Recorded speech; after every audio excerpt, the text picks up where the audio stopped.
Número 3. Amy Murray, Joshua Murray e Eugene Claypool.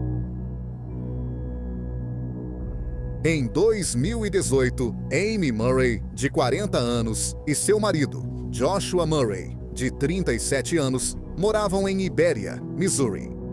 Eles tinham um filho de 11 anos. Joshua era dono de uma empresa de construção e Amy trabalhava meio período como enfermeira no Centro Correcional de Jefferson City.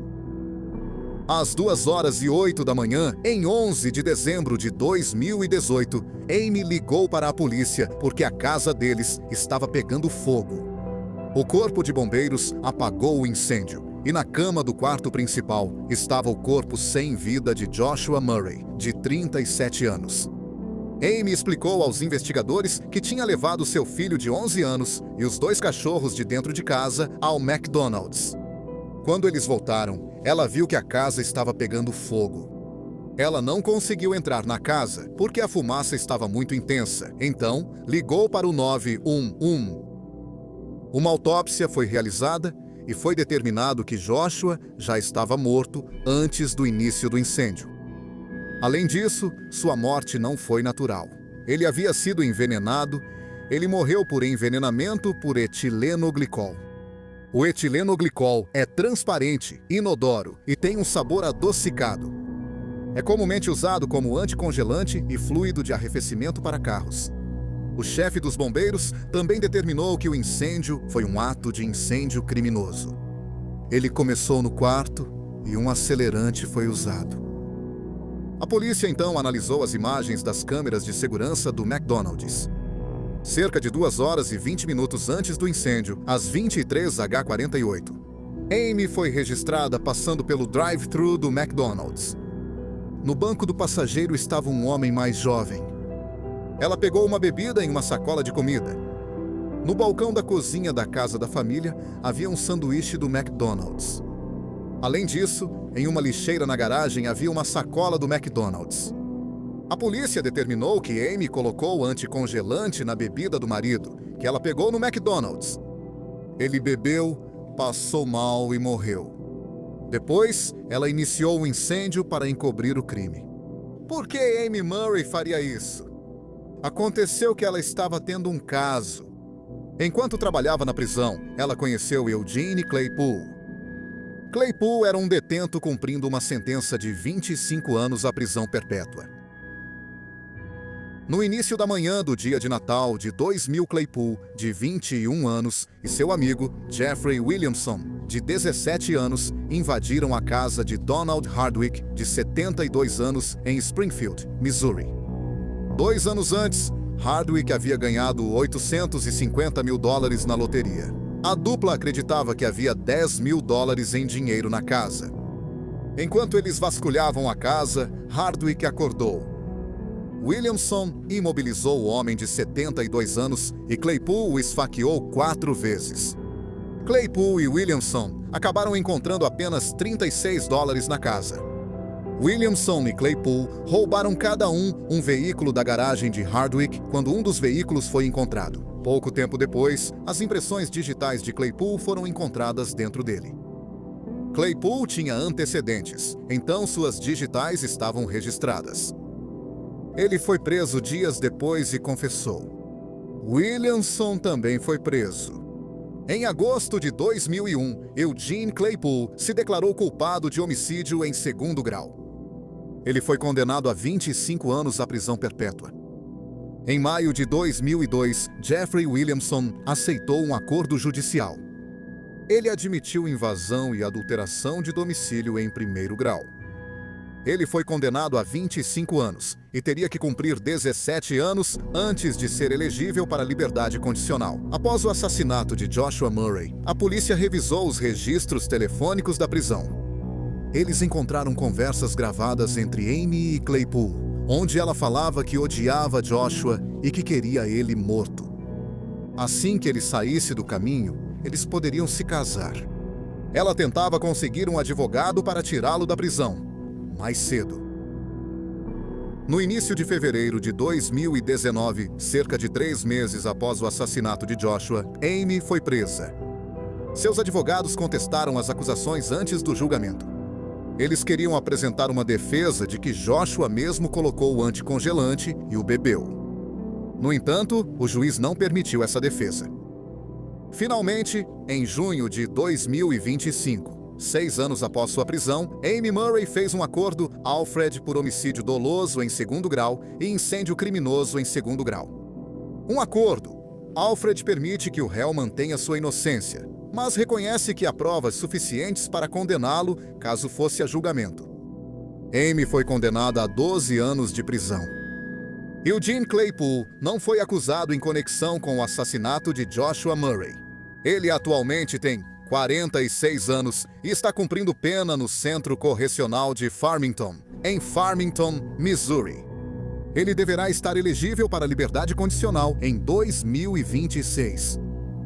Amy Murray, de 47 anos, está cumprindo sua sentença no Centro Correcional de Chillicothe, em Chillicothe, Missouri. A data mais próxima para a liberdade condicional dela não estava no site do Departamento de Correções do Missouri. Número 2. 6. O Balbuena, Tamara Hoffman e Samuel Valdivia. Em abril de 2009, Sisto Balbuena tinha 20 anos e servia como mecânico na Marinha. Ele estava lotado na base da Força Aérea Naval de El Centro, em El Centro, Califórnia. Quando não estava morando na base, ele ficava com uma mulher com quem acreditava estar noivo, Tamara Hoffman, de 48 anos. O relacionamento deles teve um começo estranho e ilegal. Hoffman tinha sido professora de matemática de Balbuena na escola Marco Denisa High, em Tempe, Arizona. Em 1º de novembro de 2006, por volta da 1h da manhã, a polícia encontrou Hoffman, de 45 anos, e Balbuena, de 17 anos, no carro de Hoffman, que estava estacionado perto da casa dela. Balbuena disse à polícia que era seu irmão de 21 anos e que Hoffman era uma amiga da família. Eles encontraram o sutiã de Hoffman no bolso de Balbuena. Hoffman contou que ela trocou de roupa antes, deixou as roupas no banco traseiro do carro e não sabia que ele havia pegado seu sutiã. A polícia ligou para os pais de Balbuena, que revelaram sua verdadeira identidade. Eles disseram que não sabiam que o filho deles estava com Hoffman. Eles disseram que Hoffman era professora de matemática do filho e dava aulas particulares para ele após a escola. Balbuena e Hoffman negaram que houvesse qualquer coisa imprópria acontecendo. A polícia não conseguiu provar que algo ilegal estava acontecendo, então eles encerraram o caso. No entanto, a polícia informou a escola sobre a situação. Hoffman foi repreendida e transferida para o escritório do distrito escolar. Em maio de 2007, Hoffman se demitiu após conseguir um emprego como professora de matemática na escola secundária El Dorado, em Chandler, Arizona, a cerca de 80 quilômetros de Tempe. Devido a um erro administrativo, os responsáveis da escola secundária El Dorado não sabiam que Hoffman era suspeita de ter um relacionamento sexual com um aluno. Balbuena e Hoffman continuaram o relacionamento depois que ele se formou no ensino médio. Em 9 de abril de 2009, Sisto Balbuena recebeu vários dias de licença. Ele ligou para Hoffman e disse que estaria na casa dela em algumas horas. Por volta das 2h40 da manhã, Balbuena chegou à casa de Hoffman em Chandler. No entanto, ela não atendeu o telefone e não abriu a porta. A porta da frente não estava trancada, então ele a abriu. Enquanto ele atravessava a cozinha, ouviu barulhos estranhos. Ele pensou que poderia ser um invasor. Então pegou uma faca de açougueiro de 30 centímetros. Em seguida, foi para o quarto. Quando chegou ao quarto, encontrou sua namorada de 48 anos, Tamara Hoffman, nua.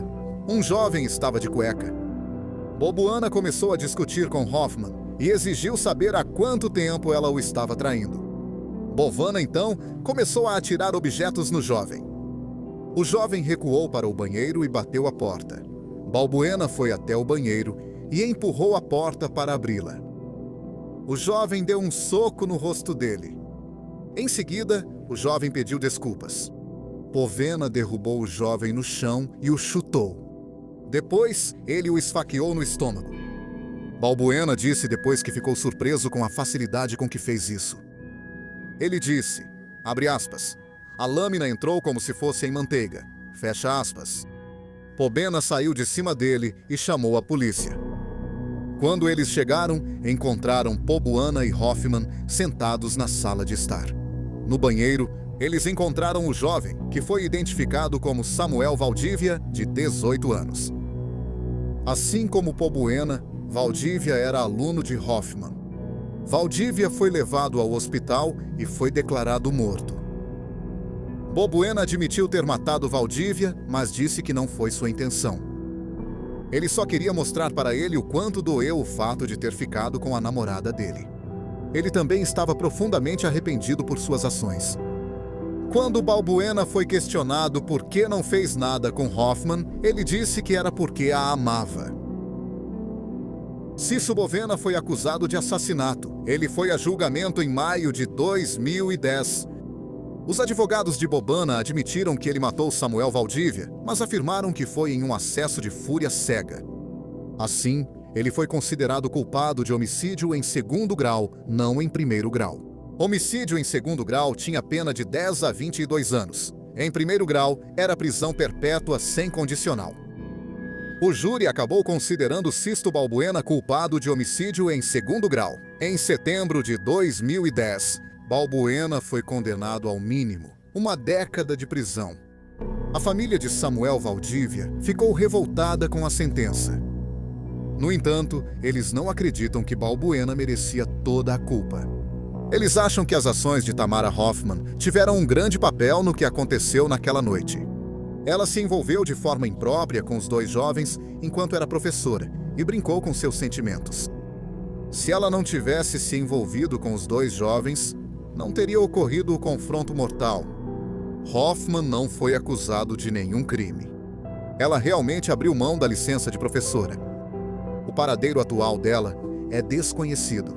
No Arizona, a maioria dos detentos deve cumprir pelo menos 85% da sentença antes de poderem receber liberdade condicional. Se Sisto Balbuena recebesse liberdade condicional após cumprir 85% de sua sentença, ele teria sido libertado no final de 2017. O paradeiro atual dele é desconhecido. 1. Kelly Ryan Craig Titus e Melissa James. Por volta das 4h40 da manhã, em 14 de dezembro de 2005, um caminhoneiro dirigindo por uma estrada deserta nos arredores de Las Vegas, Nevada, avistou um carro em chamas. Então ele ligou para os serviços de emergência. O corpo de bombeiros chegou e apagou o fogo. Foi determinado que era um Jaguar vermelho. No porta-malas do carro estava o corpo de uma mulher. A cabeça dela estava enrolada com fita adesiva. Havia uma ligadura de tecido em volta do pescoço dela. O corpo também havia sido gravemente queimado. Ele foi enviado para o Instituto Médico Legal. Enquanto isso, a polícia seguiu investigando o carro. Eles descobriram que o carro pertencia a Kelly Ryan, de 33 anos. Eles presumiram que era o corpo dela no porta-malas. Eles foram à casa de Ryan em Las Vegas, que ela dividia com o marido Craig, de 40 anos. Titus Ryan e Titus eram celebridades moderadas na indústria do fitness. Eles eram ambos fisiculturistas profissionais, e Ryan era modelo fitness. Eles se conheceram no circuito de fisiculturismo e começaram a namorar em 1999. Eles se casaram em junho de 2000. Muitas pessoas achavam que o casal era estranho. Quando se casaram, Ryan era uma estrela em ascensão e muito dedicado. Enquanto isso, a carreira de Titus estava em declínio. Ele foi recentemente desclassificado de várias competições por uso de esteroides. Titus também era conhecido por seu temperamento explosivo e frequentemente era antagônico. Quando a polícia chegou à casa do casal, eles ficaram um pouco surpresos ao encontrar Kelly Ryan viva e bem. O casal disse que acreditava que a mulher no porta-malas era sua ex-assistente de quarto, Melissa James, de 28 anos. Melissa era instrutora de dança e treinadora física em Panama City, Flórida. Titus a conheceu alguns anos antes em uma competição de fisiculturismo. Melissa já havia morado com o casal várias vezes no passado. Ela trabalhava como motorista e assistente pessoal deles enquanto tentava se firmar na indústria do fitness. Mas, toda vez, depois de alguns meses, ela voltava para casa. Em outubro de 2005, o casal a convenceu a voltar a morar com eles. Eles iam abrir uma loja de artigos esportivos e queriam que ela ajudasse na administração. A polícia conversou com Ryan e Titus, separadamente. Ryan disse à polícia que eles acreditavam que Melissa estava roubando deles. Eles notaram cobranças inexplicáveis no cartão de crédito e saques misteriosos em caixas eletrônicos. Eles achavam que ela roubava para sustentar o vício em drogas.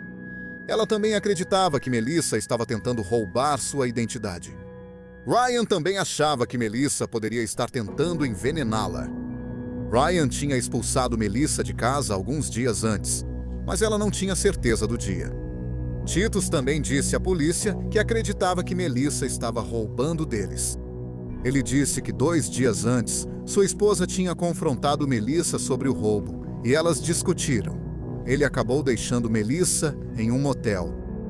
No dia seguinte, cerca de 24 horas antes de encontrarem o corpo de Melissa, Ryan disse que ela voltou para casa e eles discutiram novamente.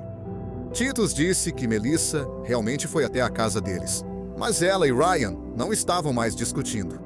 Titus comprou uma passagem de avião para ela e Ryan ia levá-la de carro até o aeroporto.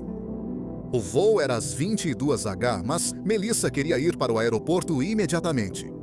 Era por volta das 14h30, Ryan começou a levar Melissa para o aeroporto, mas, no caminho, Melissa ficou irritada e exigiu ser deixada em frente a um supermercado. Ryan disse que nunca mais viu Melissa.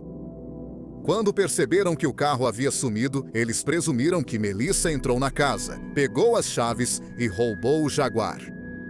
Eles não queriam causar nenhum problema para Melissa e esperavam que ela devolvesse o carro. Enquanto Titus conversava sozinho com um detetive, ele contou que estava tendo um caso com Melissa e que sua esposa não sabia disso. A polícia saiu da casa do casal e afirmou que provavelmente falaria com eles depois. A autópsia no corpo de Melissa foi realizada horas depois que o corpo foi encontrado. Cerca de 70% do corpo estava carbonizado, o que dificultou a autópsia. Não havia fuligem nos pulmões dela. Isso sugere que ela não estava respirando quando o fogo começou. O problema era a fita adesiva bloqueando suas vias respiratórias. A fita adesiva pode ter sido enrolada em volta da cabeça dela momentos antes do carro ser incendiado, então ela não teria conseguido inalar a fumaça por causa da fita adesiva. Ela também poderia ter sufocado por causa da fita adesiva antes do incêndio. Ela também pode ter sido estrangulada com o laço antes da fita adesiva ser colocada em seu rosto e o incêndio ser iniciado. Foi encontrada uma dose letal de morfina no corpo dela, indicando possível overdose. Os exames no cabelo de Melissa indicaram que ela era usuária de longa data, tanto de morfina quanto de metanfetamina. Como havia tantas variáveis, a causa da morte foi indeterminada. A polícia continuou investigando Kelly, Ryan e Craig Titus. De acordo com várias pessoas, Ryan e Titus tinham uma vida sexual não tradicional. Havia rumores de que eles faziam festas sexuais regadas a drogas e ménage à trois. A polícia também descobriu que Craig Titus tinha antecedentes criminais. Em setembro de 1994, Craig Titus foi preso com um amigo por tráfico de êxtase.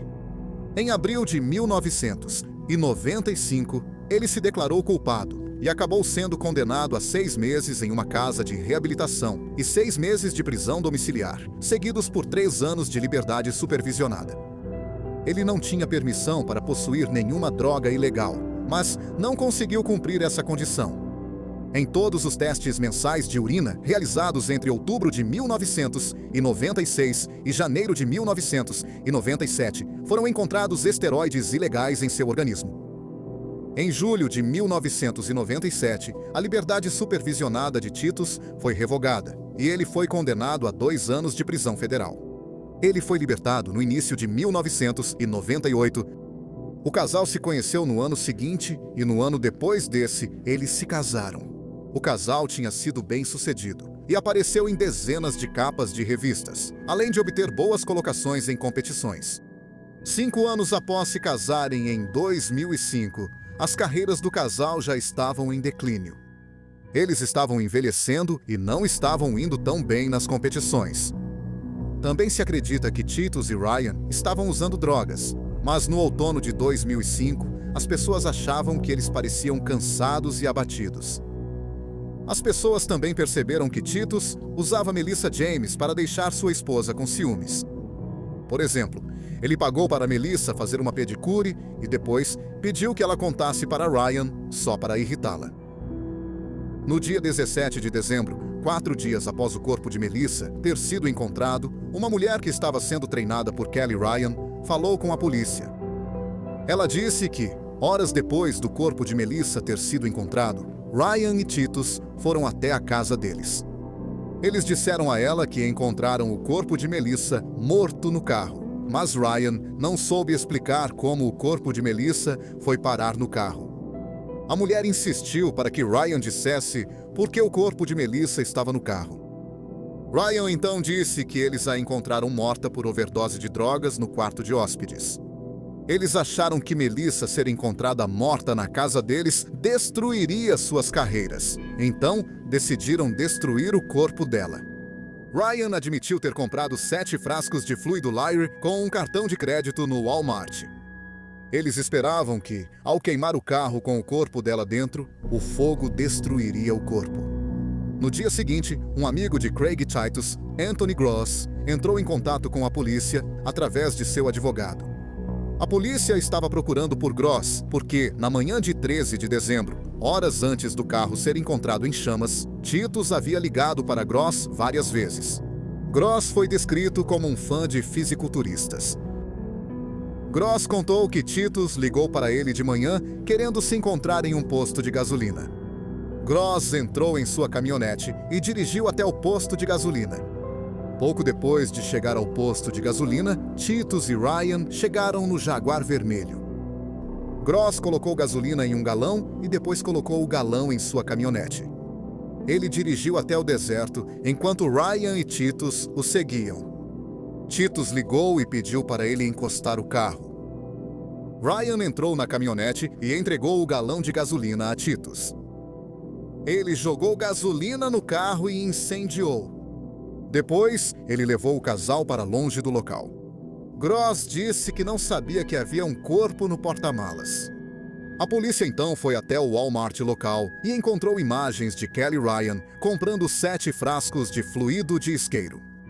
O cartão de crédito de Ryan foi usado para fazer a compra. Ela foi gravada por uma câmera levando seus itens até um carro que parecia ser um Jaguar. Um homem grande foi visto ajudando ela a colocar os itens no carro. O homem se parecia muito com Craig Titus. A polícia obteve imagens de vigilância do posto de gasolina. Ela registrou Gross enchendo um galão de gasolina e entrando em sua caminhonete. O Jaguar vermelho também foi registrado no posto de gasolina. A polícia planejou prender Kelly Ryan e Craig Titus, mas eles haviam fugido do estado. Então, em 21 de dezembro de 2005, foi emitido um mandado de prisão para Craig Titus e Kelly Ryan. No mesmo dia, um amigo próximo de Ryan procurou a polícia. Ela disse, em 12 de dezembro de 2005, ela estava treinando com Ryan na academia de sua casa.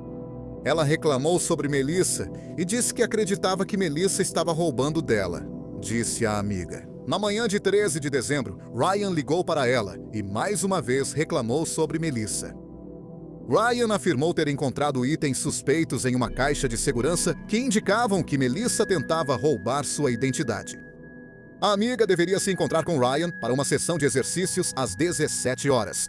Depois, eles deveriam sair para jantar. A amiga ligou várias vezes para Ryan para confirmar, mas Ryan não retornou a ligação dela.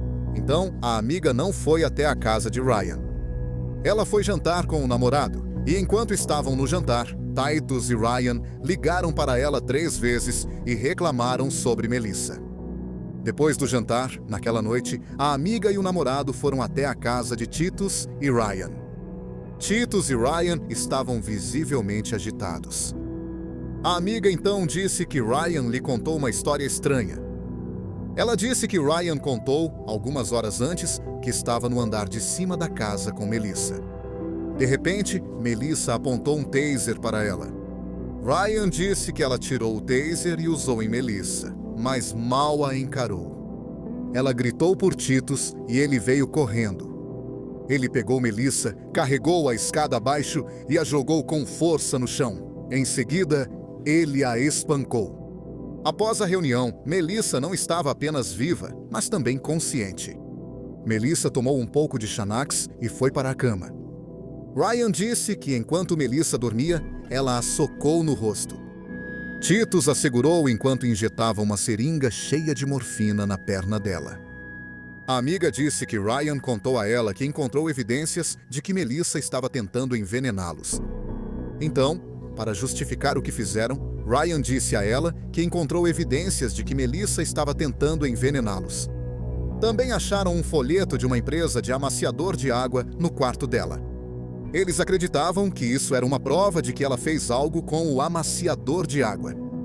A amiga disse que Titus perguntou a ela se ela sabia como estrangular alguém. Ela disse que não, mas concordou em deixar Titus demonstrar nela. Ele colocou o bíceps contra a garganta dela e cortou a respiração dela depois que a soltou, disse Titus. Foi assim que ele matou Melissa. Ele disse que o corpo de Melissa estava no porta-malas do carro. Ele planejou levar o corpo para o deserto, onde faria parecer um crime sexual, e depois colocaria fogo no carro. A amiga de Kelly e o namorado dela decidiram ir embora. Antes de saírem, Titus entregou a eles uma bolsa de ginástica e pediu para guardarem por algumas semanas. A amiga disse que a história era tão bizarra que ela não acreditou. Depois, quando descobriu que era verdade, ela ficou apavorada com o casal. Ela só foi à polícia depois que soube que eles fugiram. A polícia acreditou na história da amiga. Vários ferimentos no corpo de Melissa batiam com a história e ainda não tinham sido revelados ao público. Porém, não havia provas de que Melissa fora atingida por arma de choque. O incêndio poderia ter destruído essa evidência em seu corpo. Aconteceu que a bolsa de ginástica que Titus e Ryan deram ao amigo deles continha um taser e 2 cartuchos. A polícia descobriu que o taser pertencia a um amigo de Craig Titus. A polícia conversou com o amigo e ele disse que Titus pediu para ele comprar o equipamento. Em outubro de 2005, 3 meses antes de Melissa ser morta. No taser havia um histórico eletrônico que indicava: em 13 de dezembro de 2005, entre 14 horas e 10 e 14 horas e 12. O taser foi disparado 6 vezes. Aproximadamente 12 horas depois, Ryan disse à amiga que usou o taser em Melissa, e 4 horas depois, o carro foi achado em chamas. Além disso, quando o taser é disparado, ele libera etiquetas de identificação antifelonas. São minúsculos pontos semelhantes a confete, alguns visíveis apenas sob luz negra. Nos pontos está o número de série do cartucho. A polícia revistou a casa do casal. Eles encontraram as etiquetas de identificação antifelonas no porão, no topo da escada e no quarto principal. Os números de série eram dos 2 cartuchos que estavam com o taser na bolsa de ginástica. Antes do casal fugir, Titus mencionou a um amigo que queria visitar um amigo em Boston, Massachusetts. O FBI em Boston foi alertado para ficar de olho. 9 dias depois, Ryan foi visto fazendo as unhas em um salão de manicure em Salem, Massachusetts, uma pequena cidade nos arredores de Boston. Titus estava sentado no veículo do lado de fora, esperando. Ambos foram presos sem incidentes e ficaram sob custódia. Eles disseram que não mataram Melissa. Eles disseram que a encontraram morta no carro, com uma agulha no braço. Titus reclamou que o corpo fedorento dela estragou o carro dele. Foi ele quem enrolou a cabeça com fita adesiva, enquanto Ryan chorava. Eles disseram que se livraram do corpo porque não queriam a má publicidade. Eles acharam que, com o histórico de drogas de Titus, as carreiras deles acabariam, e Titus talvez até voltasse para a prisão. Inicialmente, o casal se declarou inocente, mas então, em maio de 2006, Craig Titus, de 43 anos, se declarou culpado de homicídio em segundo grau, sequestro e incêndio criminoso. Ele foi condenado a uma pena de 21 a 55 anos de prisão. O advogado afirmou que ele fez isso para fugir da vida de gangue sem liberdade condicional. Kelly Ryan, de 35 anos, se declarou culpada de incêndio criminoso e fez um acordo Alfred para a acusação de agressão com arma letal, resultando em danos corporais significativos. Ela foi condenada a uma pena de 3 a 13 anos de prisão. Titus e Ryan nunca revelaram exatamente o que aconteceu com Melissa James. O casal sempre afirmou que encontrou Melissa morta por overdose no Jaguar e que eles se desfizeram do corpo. Para evitar má publicidade, no entanto, muitas pessoas não acreditam nessa história. Titus e Ryan disseram que viram Melissa pela última vez quando ela foi deixada no caminho para o aeroporto. Mas eles nunca conseguiram explicar como ela acabou morta no carro deles em casa. Afirmam que tentaram se livrar do corpo apenas para evitar má repercussão na mídia. Mas o tempo deles em destaque já estava praticamente no fim.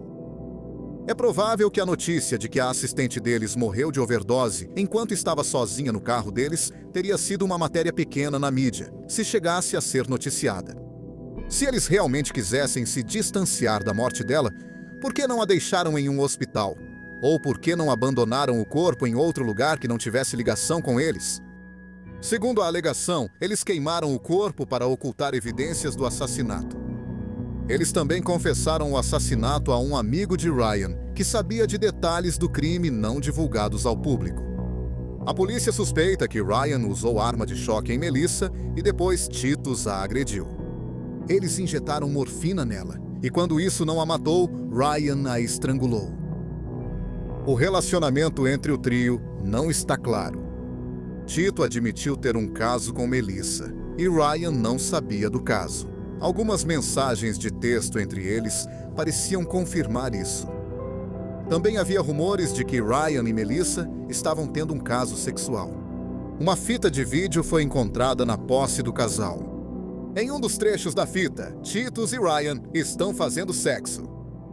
Em outro momento da fita, uma mulher sem camisa dança no colo de outra mulher, também sem camisa. Uma das mulheres era Melissa. Ao fundo, dá para ouvir Ryan falando ao telefone. Também havia alguns boatos de que Melissa, Titus e Ryan faziam sexo a três. Alguns acreditam que esse triângulo amoroso foi a base para o assassinato. Por exemplo, Ryan pode ter aceitado o sexo a três, mas ficou irritado ao saber que Titus estava dormindo com Melissa sem ele. Ryan a eletrocutou com uma arma de choque, depois ela foi assassinada. Outra teoria é que Ryan e Titus acham que Melissa tentava envenená-los, roubar a identidade e dinheiro deles. A polícia não encontrou nenhuma evidência disso. Eles suspeitam que o casal estava usando drogas e que isso os deixou paranoicos. Uma evidência que apoia isso é que Titus tinha um histórico de uso de drogas. Além disso, muitas pessoas com quem eles conviviam regularmente usavam drogas. Isso incluía Melissa James, que morava com eles. Testes no cabelo indicam que ela usava morfina e metanfetamina há muito tempo. As únicas pessoas que sabem ao certo o que aconteceu naquele dia e ainda estão vivas são Craig Titus e Kelly Ryan, que afirmaram que Melissa James morreu de overdose. Kelly Ryan foi libertada condicionalmente em 2017, após quase 11 anos de prisão. Seu paradeiro atual é desconhecido. No momento desta gravação, ela tinha 53 anos. Craig Titus, de 61 anos, está cumprindo pena no Centro Correcional Lovelock, no condado de Person, Nevada.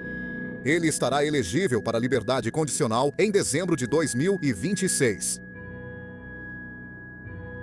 Muito obrigado por assistir ao vídeo de hoje. Se você gostou, nós realmente agradeceríamos se você se inscrevesse no canal. Além disso, não se esqueça de assistir aos nossos shorts no YouTube, Instagram e TikTok. Mais uma vez, obrigado por assistir.